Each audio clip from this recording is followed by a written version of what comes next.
Hello, everybody.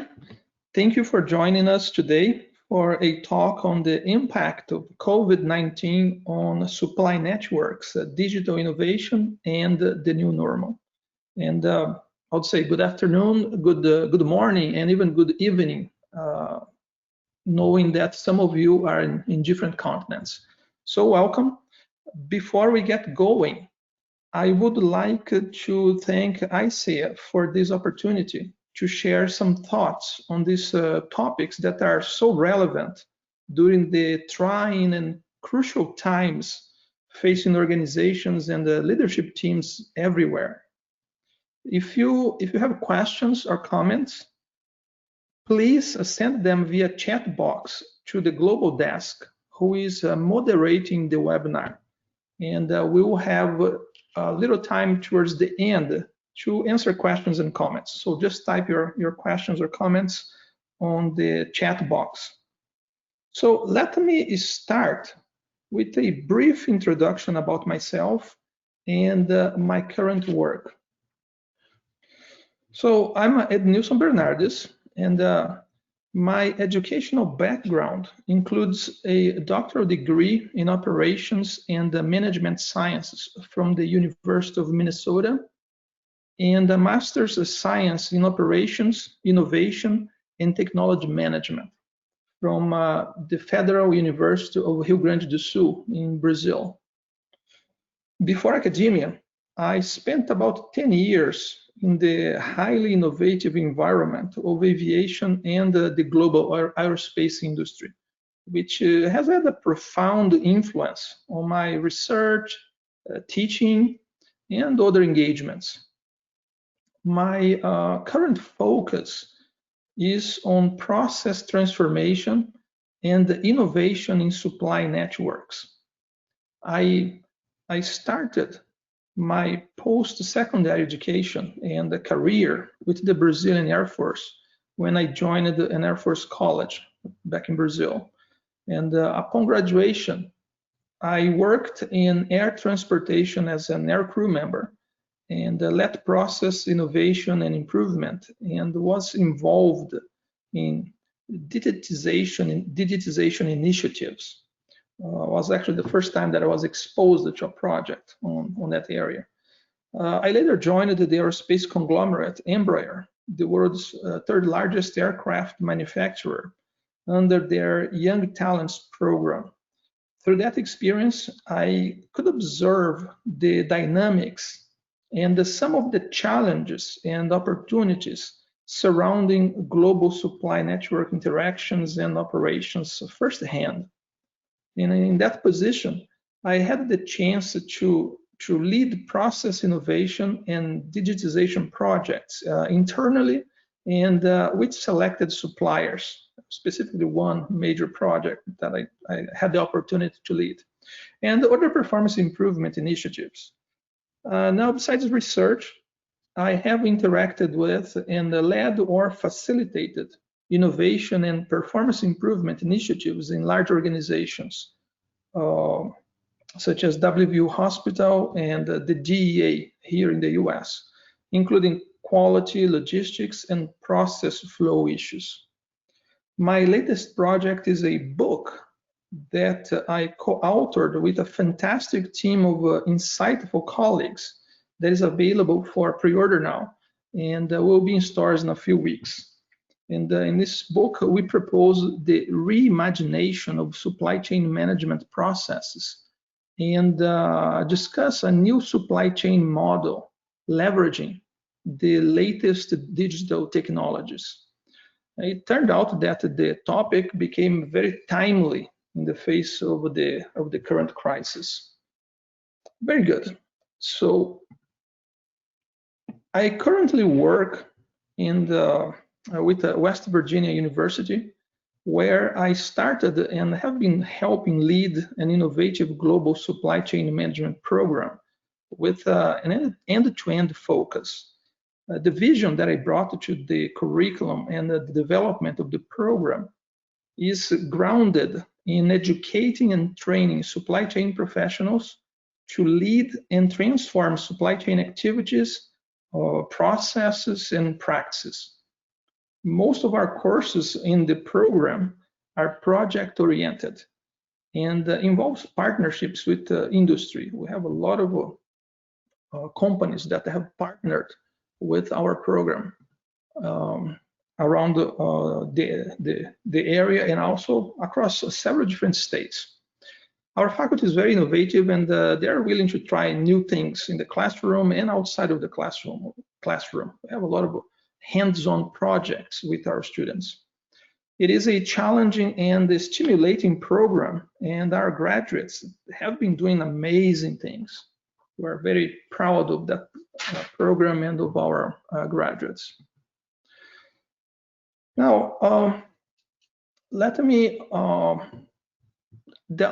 flight plan for today is going to be very simple. We will, I plan to talk about give some context to the impact of COVID on supply chains, and then I will move on to address the impact of COVID on digital efforts, and then we're going to conclude and open to some questions. So I think we can all agree that the term supply chain has become widely recognized worldwide now. Suddenly, the term supply chain has been in the news daily as the pandemic advanced to the first stage in a given region, and panic buying wiped out certain products from the shelves, such as I'll call it the infamous toilet paper, but other items as well. We saw some shortages in the system caused by a rapid shift in demand, by latency in the system and chain specialization in some cases. The first headlines in the news conveyed a quite gloomy picture of supply chains everywhere.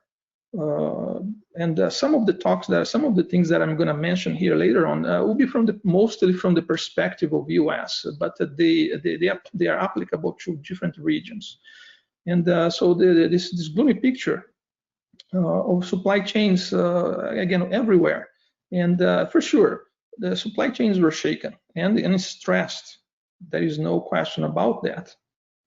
As we can see, and I was reflected on the discussions in the specialized industry publications, but for the most part, not really broken. So we heard a lot about it. It makes the news, but wasn't really broken. We saw logistics and distribution activities and personnel finding themselves in the front lines with other essential workers, and as nations went on lockdown.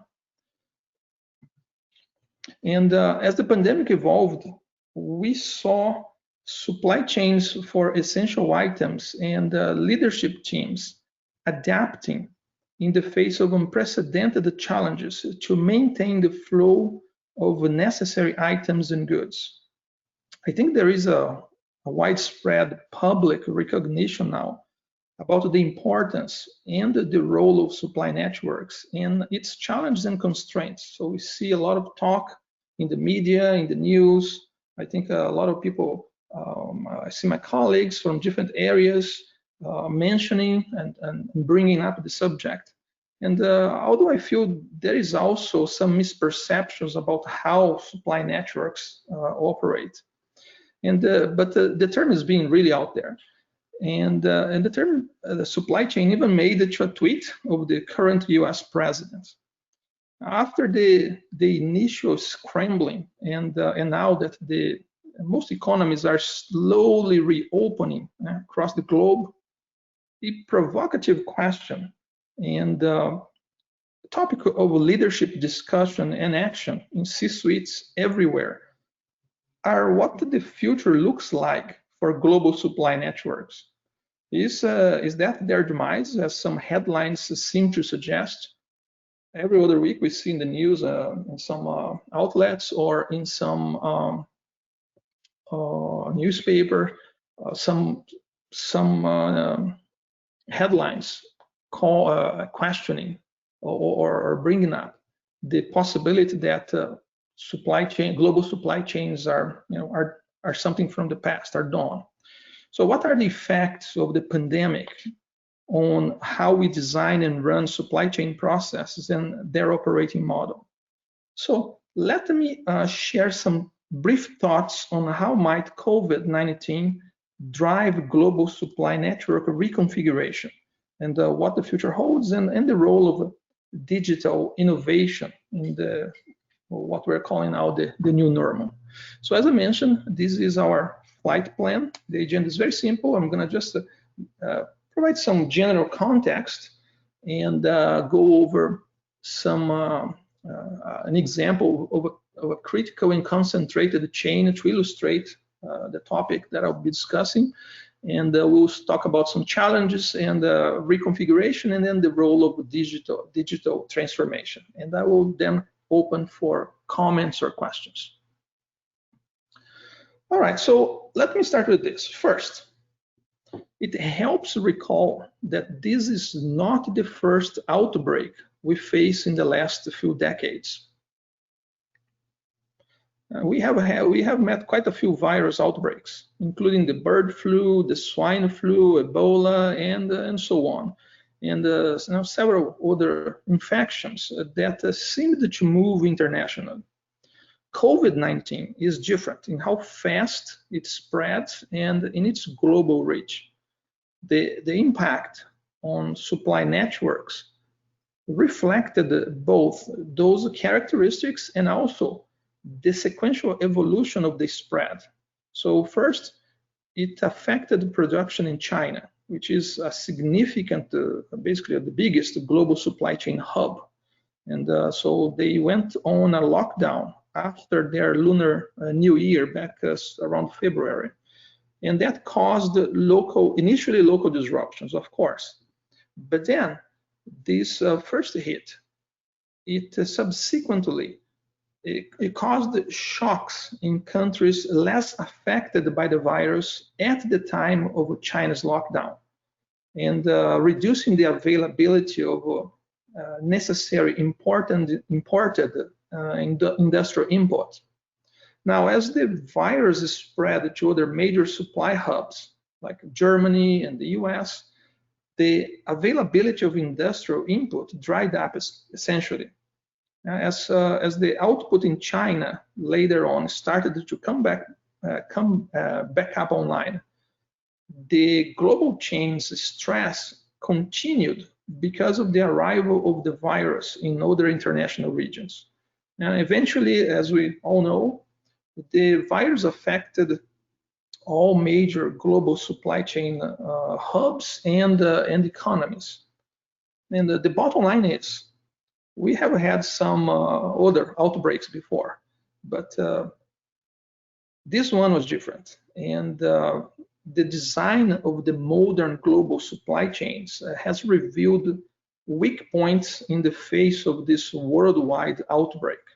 Supply chains have become more sophisticated and resilient over the last few years, and I'll probably mention this a couple of times as we go. And we see a great actually deal of adaptability even during the pandemic. But yeah, of course, there were shutdowns and disruptions across the globe. Now, previous global crises have also disrupted supply networks, and companies have learned from those past events. Oops. Went the wrong way here. For example, the earthquakes in Kobe, Japan, back in 1995, the global financial crisis in 2008, the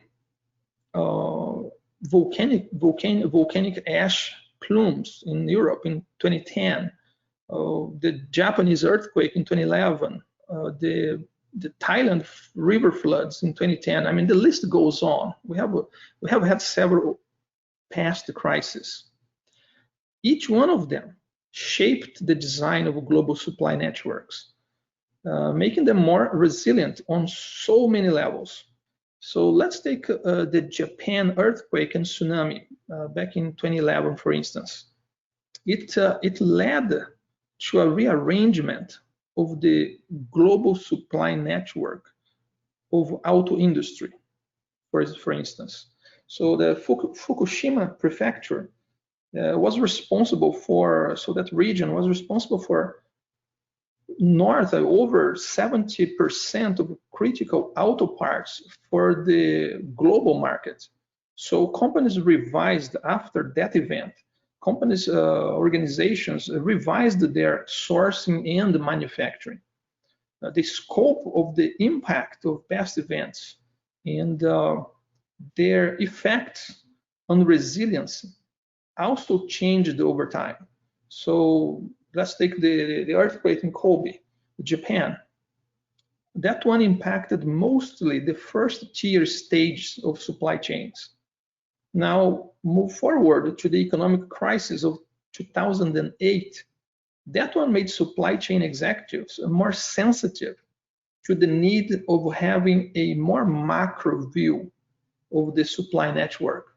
It raised some awareness that events beyond the managerial purview can lead to severe consequences. For instance, the Thailand floods led to significant shortages of hard disk drives, given that at the time, 80% of those devices were manufactured in Bangkok, resulting in a quite protracted event. The Fukushima earthquake, also, there was a tsunami, an earthquake, and finally the earthquake, and finally the nuclear disaster. So that one went beyond tier 1, also affecting tier 2 and tier 3 suppliers across many global supply networks. And supply chain executives, my point here is that they have increasingly incorporated some risk management and mitigation measures into their strategies while balancing the efficiency and resiliency trade-off, and that is very important. So each of the significant past global crises, each one of those events, they affected the resiliency efficiency trade-off, and this is among crucial drivers of network configuration over time. However, while those past events impacted the different parts of the world, their shock was still, for the most part, their shock was localized. Now, the crucial point is that COVID-19 is a black swan event and has spread on a global scale and imposed more severe supply and demand shocks in global networks, restricting the supply of raw materials, intermediate inputs, and final goods. So COVID is driving once again examination, I would say a critical examination of the efficiency resilience equation, which has changed for sure. And we have to keep in mind that stakeholders and they will hold organizations accountable and they will be scrutinizing. So there will be a really more very critical examination of the efficiency resiliency trade-off. Now, COVID-19 is also not the only factor playing a role in the global supply network architecture. However, it has highlighted the issue of geographical supply chain concentration and its effects, particularly China's level of concentration. So as I mentioned before, China is one of the 3 main global manufacturing hubs. It's actually the biggest. So it's not surprising that the term decoupling has been popping out more frequently in the news and conversations across various regions, such as North America and Europe. Just earlier today, I was looking at Italy. Italy has, I forgot now the name of they're coming up with a plan to bring some stages, some high-value manufacturing stage back to Italy. So we see this all over the place. So in US, in North America, in Europe, and several other locations across the world. Now, organizations and executives continuously shape supply networks to explore opportunities, reduce risks, and optimize complexity. So we can say that the efficiency is top of the mind, as it allows us as customers to afford our modern lifestyles. But resilience is also an evolving consideration, as we can see from the previous crisis. So the higher costs were already driving production from China to other countries way before the pandemic. Oh, again, wrong direction. So the textile industry is an illustrative example. So for instance, let me share a simple pre-COVID example. I typically play a game with students in my global supply chain systems course, where it's a short game, and I pull the class on. I run a little poll on the origin of their outer garment, and I have performed this exercise for several years now, and we could see on the board the shift away from China. So I asked them to read the tags of their outer garment, and then we write them down on the board. And the reason is actually very straightforward, that the labor costs have increased as China gets closer to World Trade Organization standards regarding labor rights, even environmental issues. And very important, and so I haven't sometimes I see a lot of segments ignoring this aspect, but the rising middle class in China. So COVID-19 is not the only factor playing a role in the global supply network reconfiguration, but hearing from executives across industries and continents in the several last weeks is making it clear that the process that was already in place will speed up. And besides the structural factors, geopolitics, and both national industry and trade policies, all of them also play a role. And the pandemic seems to have fueled them further. So as I mentioned, supply chains have become more sophisticated and resilient, but also more complex, more extended and more specialized, which is we saw a lot of bottlenecks because of this specialization. We could see the effects of this specialization during the crisis at both the national and international levels. Now, different industries, and this is very important, they have been affected in different ways. For example, for an example that have been making the news, we can mention the medical supply chain, which is more vulnerable because of the upswing in the global demand and the concentrated configuration of the value-adding activities. As the chain became more complex and extended, organizations have focused more significantly on balancing supply and demand accurately to achieve gains in efficiency. And this led to the concentration of some critical chains. This issue had been subject to government discussions before the pandemic. We could see this here in US. We have this witnessing these discussions for a while now in different circles. But now they have grown in importance. So we will see more manufacturing, decentralization, and companies in specific industries will bring some stages of the value chain home. So I'll come back to that a little later.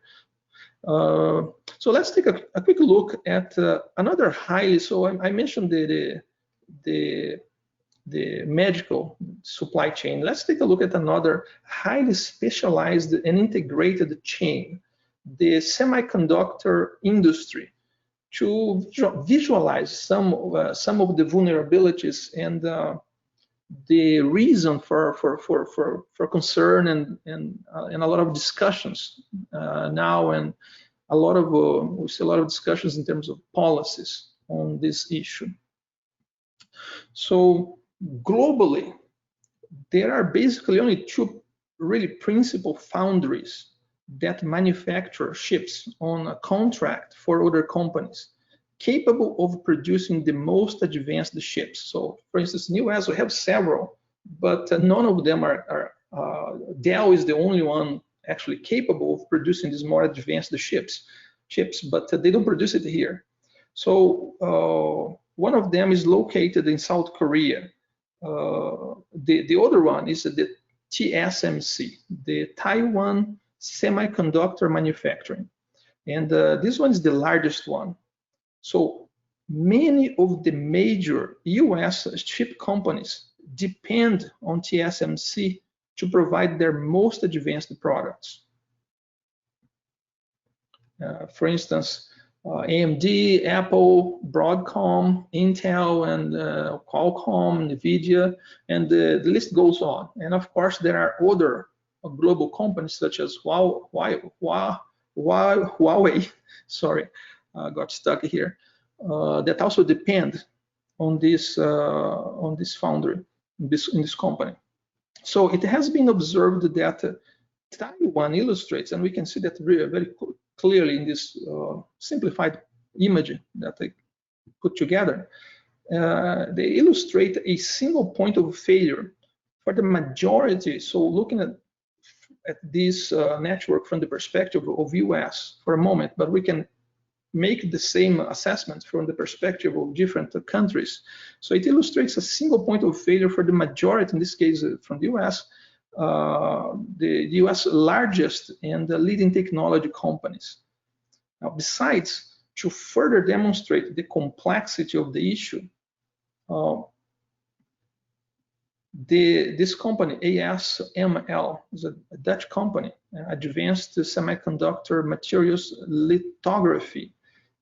They are the only producer of a particular type of manufacturing equipment required for producing advanced chips. So they supply TMC. So we can see here that it's a very complex network. So it's not surprising, given this scenario, the pandemic has accentuated a well-established concern by U.S. officials that, not only U.S. officials, of course, and executives, about protecting global supply networks from disruption. Now, a matter increasingly shared in other countries, as I mentioned before. Now, while the issue predates COVID-19, it did not make business sense for manufacturers to reconfigure their supply networks by reshoring. So that's why Apple, for instance, they still didn't produce items in US because it's just too expensive. It makes no business economic sense, or it didn't. But in some sectors now, they see the opportunity. These companies are starting to see the opportunity to leverage the momentum to build some capacity home. So, for instance, in just this past few days, TSMC announced that it would install a facility in the US. And Dell and Samsung are in discussions with the US government, with the US government officials to possibly follow suit. I believe executives will continue leveraging the momentum, and we should see similar movements in industries for other critical items, such as healthcare and microelectronics in general, both in US and abroad. But let me elaborate now on this picture, because it might sound that, okay, so this entire chain is coming, is being reshored, and it's not quite like that. So if we look at if we examine the situation a little more closely, we see that the installation, TSMC installation, will continue in their original location. That's going to still be the biggest capacity.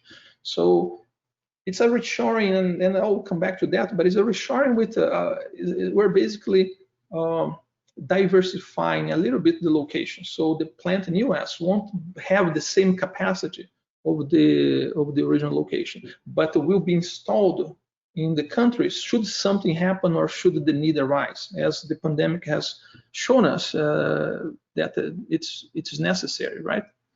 So now, besides the momentum for considering the reshoring, apologize for that. So besides the momentum for considering the reshoring of critical stages of some critical items in certain countries, executives will continue analyzing the efficiency resilience equation in the face of trade, structural and risk issues. And there are several, as I mentioned before, there were several things already happening before, and all of them play a role in how global supply networks will reconfigure. And we should see greater supply network diversification of production capacity. Now, to be sure, reshoring is not the only strategy for building more resilience. In fact, what we may end up seeing is reshoring certain critical stages based on favorable policies, accompanied by continued operation in the original location, as the example of TSMC that I mentioned before. So I'm calling it a sort of reshoring / diversification.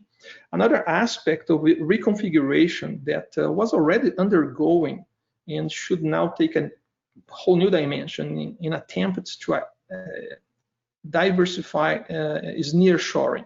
So we may see more companies adding alternative locations to their networks, and the consequent growth in hubs such as Vietnam, Mexico, and India, and perhaps Brazil. Brazil is very well positioned, although the political scenario in Brazil is a little if. So, for instance, Mexico now seems to have become the largest U.S. trading partner. Hungary, Czech Republic, and Poland can become new manufacturing hubs for the Eurozone countries. Now, when Chinese factories closed on the lockdown, just a few manufacturers were actually able to pivot to different locations. And those that managed to do that, they built on flexibility in their supply base, and they were really minority.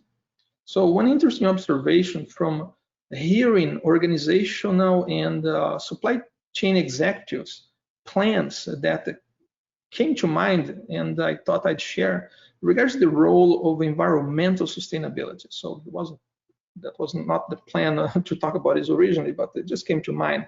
So focus on this aspect does not seem to have decreased in certain regions, which is curious. Notably Europe, despite the pandemic. So of course everybody's cash is strapped right now, but hearing this in different conversations hearing from these different executives, it looks like the pandemic has not reduced, or they don't plan to scale back investments that they were planning to do in sustainability. Now, of course, this point has been voiced mostly by European executives, in contrast to the U.S. Or the U.S. scenario. But it should contribute towards calls for shortening certain supply chains. And a continued push for circular economies can play a role here as well. And I'm hearing a lot about circular economies. I think it's gaining a lot of momentum, mostly in Europe, but we're starting to hear that in the US as well. All right, so over the years, global trade has been a topic of intense discussions, and globalization has been an increasingly hot topic during COVID-19. Now, globalization has various aspects, and I want to make this clear here. I'm only focusing on supply networks, and more related to the flow of goods in this discussion. So it's not a discussion about globalizations. We're talking about global supply networks. Again, globalization has different aspects, scientific, cultural. I'm not discussing that. I'm just focusing on reconfiguration of global supply networks. Now, the way that global supply networks or supply chains work is complicated, and reshoring or relocating substantial stages of the value network is not a straightforward affair. So we hear a lot of discussions about this topic recently on the news, TV, and sometimes it sounds like it's very simple. Okay, just let's go and do it, and it really isn't. So supply chains, the way that they work is really complicated. So take decoupling from China, for instance. So many organizations still find it advantageous to produce in China because of attractive factors such as scale, very efficient logistics, abundant skilled labor, US and the EU focused safety certifications, capital intensive machinery, and very importantly, and they have a large domestic consumer market. So just 2 or 3 days ago, we saw in the news Tesla. We just have to see the sales of Tesla in China. So the market is really a tremendous market. Now to see this, according to a survey from the American Chamber of Commerce in Shanghai, just several weeks ago, 4 weeks ago or so, over 70% of US companies operating in China, so over 70% had no plans to relocate production in supply chains. So with the increase in tariffs brought by the trade war, major tech companies, they did shift supply lines of US-bound exports to other countries. But even then, few companies were planning to leave, to exit China altogether, and instead they were opted for what has been called the China Plus One strategy. So you continue operations in China, but now you put in operations, and mostly they have gone through Vietnam, for instance, and they use that secondary location to export items to the US, for instance. So as I had mentioned before, we were already seeing some manufacturing activity shifting to other Southeast Asian countries. That was partly because China's labor costs had risen. So this was even before the trade war, before the COVID, but also because the country has turned to higher value manufacturing, which is a very important factor, and we don't see a lot of discussions about that. And this is a natural progression. So as of course, as countries start becoming more sophisticated, they started making inroads in higher value manufacturing. And I had the opportunity to see this firsthand, these developments several years ago, my first trip to China. And I was impressed. I was so impressed that I started even a little blog where I started narrating some of the things that are seen there in terms of development and the technological developments. So we will likely continue seeing locations such as Bangladesh and Vietnam taking a portion of the supply chain that is now located in China. Now, again, moving high value stages is more complicated because knowledge, experience, competitiveness in niche areas, and the list goes on. All these things impose severe difficulties. And in China's case, replicating the intricate network of suppliers clustered closer to each other and built over several decades, it is not easy. It's very costly. It will take time, and when amenable to relocation, it demands an entire ecosystem of skilled workers, appropriate infrastructure, and proximity to complementary upstream and downstream industries. So, to an illustrative example of the challenges of facing changes in supply configurations is this company, the group Omnidex.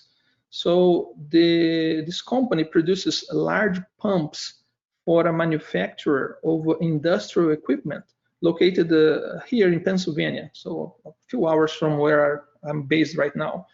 in the US. So facing the pinch of harder tariffs for US-bound products, the Omnidex, this company, they attempted to shift some manufacturing to Vietnam.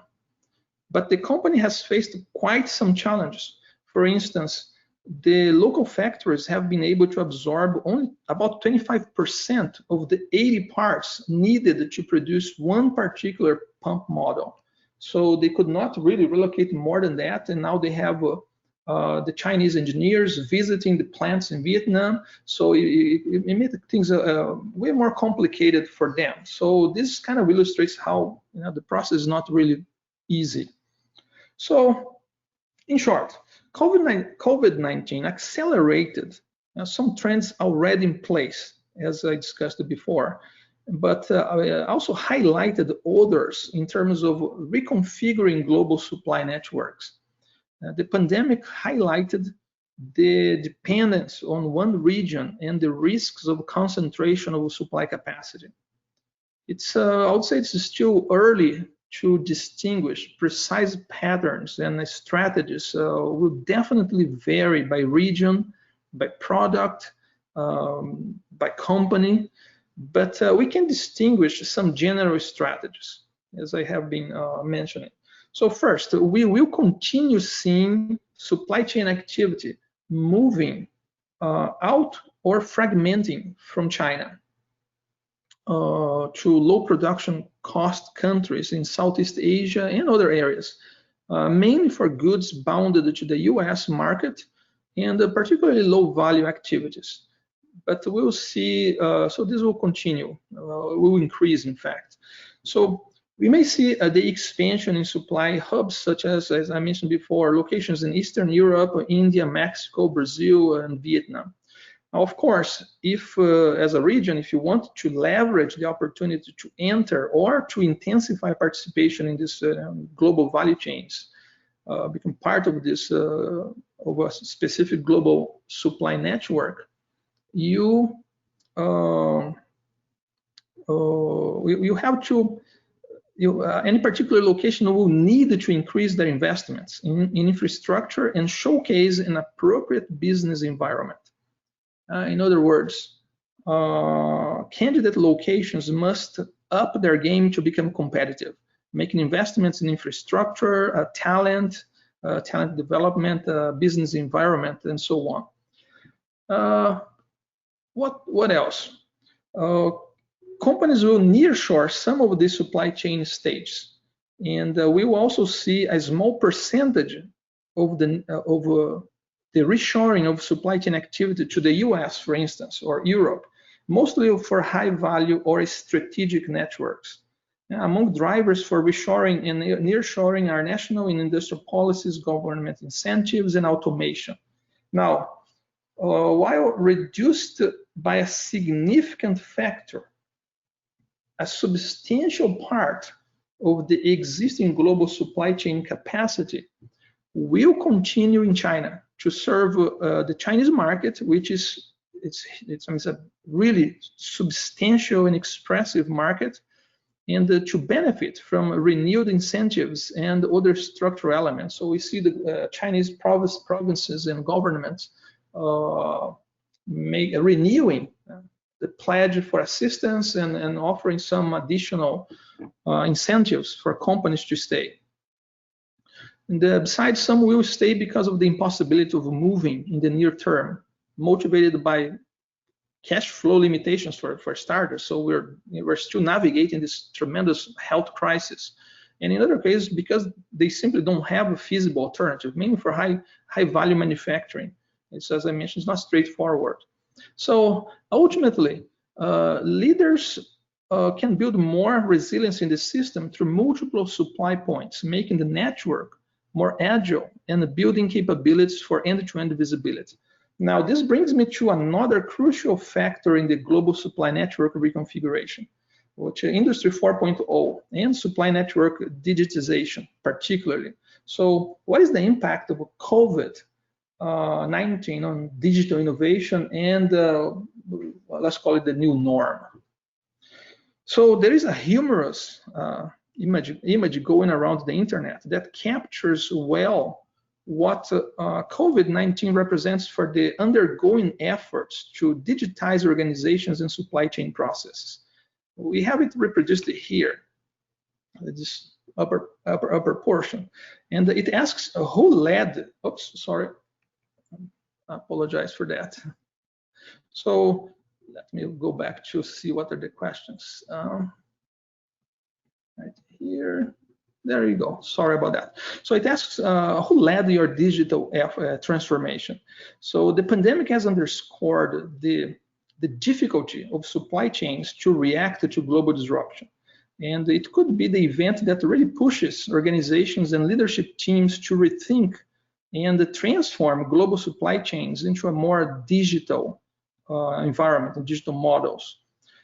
The disruptions caused by the coronavirus have highlighted the crucial role of digital technology. So we see, I'm not going to mention examples because I will talk about it for hours and I have to contain myself, but there are so many.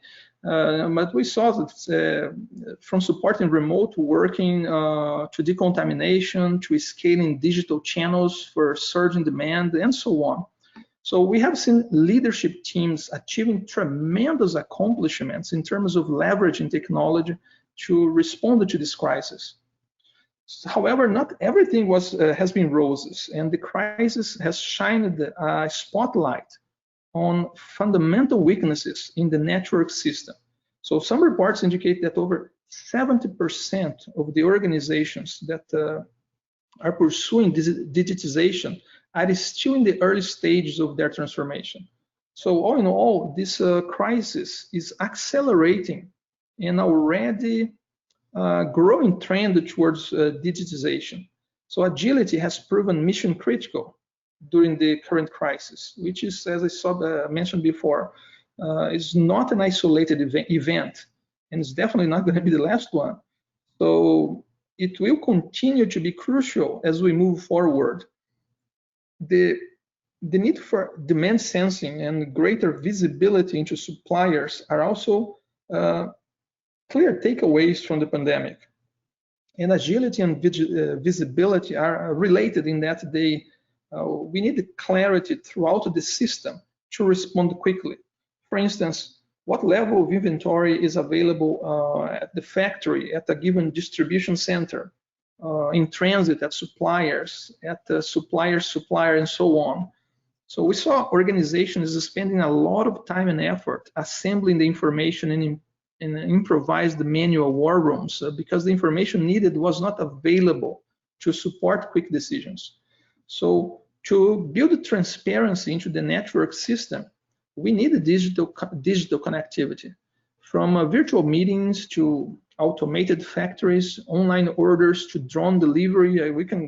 There are so many cool examples of drone deliveries during the pandemic. Digital capabilities, they have proved increasingly essential across industries and stages of the value chain. Another critical observation is that digitally enabled organizations, or those that quickly took action at the onset of the crisis, are adapting more successfully. Analyzing the commentaries from supply chain executives over Zoom meetings in the last several weeks, one insight that comes out is that the more data and visibility an organization has about their operations, customers, and suppliers, the more equipped they will be to deal with disruption. Now, this insight may sound deceptively simple, but the truth is that COVID has underscored that most organizations do not have a visibility throughout their supply chain, particularly beyond the tier 1 suppliers. Toyota may exemplify the power of this capability. Toyota has been investing in supply network visibility since the nuclear meltdown back in 2011. And it seems to have paid off during the current pandemic. So Toyota has been able to track components and replace them more faster than they were able before. So disruptive digital technologies such as AI, machine learning, big data, and IoT, the cloud, and so on, the list goes on, are the bread and butter to develop systemic visibility and the monitoring capabilities of a company's entire supply network. So other digital capabilities that have proved essential is the ability to plan remotely, develop and oversee production, connected to customers, and fulfill orders. And systemic visibility provides opportunities for demand sensing, risk identification, operational efficiencies, and the list goes on. So initiatives such as maintaining supply capacity at major global hubs, as we discussed before, while fragmenting capacity for products geared to particular markets such as the US or Europe, they will call for leaders to further invest in digital capabilities to deal with the complexity, and also to build reactivity and agility to increase resiliency. So the small percentage of the global network reshoring will need to be digitally enabled to counter production costs as well, or I should say for sure, right?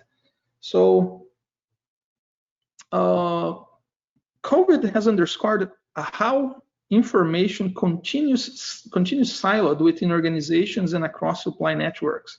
And the relationship between buyers and suppliers remains predominantly paper-based. And besides, the crisis has made abundantly clear that organizations must obtain greater visibility into their facilities. And I think that has become very, very, very clear. Not only their facilities, but also their direct suppliers and the logistics partners. And again, the crisis has highlighted the need for resiliency and accurate real-time information to leadership teams to make faster and better informed decisions, and to mitigate the costs of supply chain disruptions. So the pursuit of those outcomes in the face of the global crisis, and again, remember the efficiency-resiliency trade-off, it brings us to the new normal. So one enabled by digital transformation, the need for digital capabilities that allow for systemic supply network visibility, agility, ability to plan remotely, and so on. And all the more pressing, considering that COVID-19 is not an isolated event, as these images here suggest. So as mentioned before, this is not the first outbreak or crisis. So disruptions have been growing in frequency and the magnitude, including geopolitical events, climate-related disasters, public health crises like this one. The critical point here is that more disruption may be brewing. We may have more disruptions in the horizon. And we have experienced more extreme weather events and new outbreaks of infectious diseases in recent years. And the trend should continue. As the global supply networks continue to reconfigure, as we discussed, we should see tremendous digitization of the paperwork that accompanies worldwide trade and of supply chain activities in general. So in recent years, leading organizations had already been working on this as one of the means to deal with the efficiency, resiliency trade-offs and the complexity of global supply chains. We can say that such investments make the supply network smarter and more responsive. And COVID-19 has definitely accelerated this transformation, and we should see a significant advance in the digital model as part of the reconfiguration of global supply networks. Critical managerial guidance is that the effort requires that leaders leverage digital technology to reimagine, and in all my talks or my writing, I always emphasize this aspect, the reimagination of operating models. So I want to emphasize this term. Executives and leaders, they need to avoid the trap of merely digitizing existing process. Leading organizations, they are reimagining what they do and then digitalizing. Doing things differently, smarter and better.